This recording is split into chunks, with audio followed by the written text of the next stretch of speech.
everyone. Today, we'll be learning about bequeathable property in Muslim law. Now, before understanding this, let us understand what is a will. A will is also called as testament, is a tool that enables a person to dispose his property to his legal heirs after his death. The validity of this will under the Muslim law is governed by the Islamic law. According to this regulation, a Muslim can only make a will in amount of 1/3 of his property to anyone he wants to.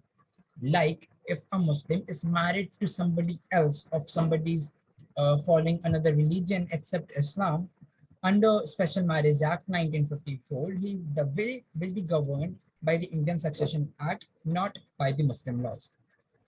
Again, it is important to know when a person commits a suicide, the will executed by an individual who attempted to suicide, they cannot be detained in his regular mind, and that will be invalid.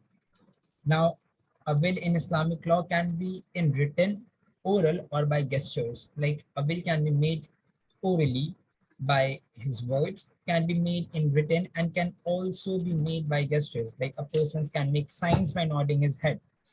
Now, the essential criteria to be fulfilled in order to make a will under Muslim laws are like a person should be a Muslim, a person making a will should be of sound mind, a person making the will should attain the majority as per the Indian Majority Act. If we talk about the age of majority is 18 in ordinary cases, if we talk, and 21 in the cases where the individual is subjected to the supervision of the court of wards. Now, if we talk about what the laws in this particular matter says, it says that it is important to know that if a Muslim wants to form a will of his possessions, he is only permitted to do for 1/3 of his bequeathable property after deducting the cost of his death, burial, and other expenses.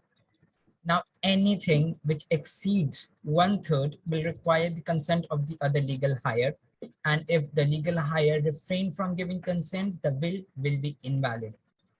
Now, in case there is no heirs, a Muslim can bequeath his property to whosoever he wishes and whatsoever amount he desires. This is what is seen in the case of Ghulam Muhammad versus Ghulam Hussain. Now, it is important to know that even a Muslim can exclude other heirs. No, a Muslim cannot exclude other heirs and bequeath the property to a single legal heir, as seen in the matter of Hussaini Begum versus Muhammad Mahdi. And it was held that a testator can leave a legacy to an heir so long as it does not exceed 1/3 of his estate. Such a legacy is valid without the consent of other heirs. Where it exceeds 1/3, the legacy is invalid.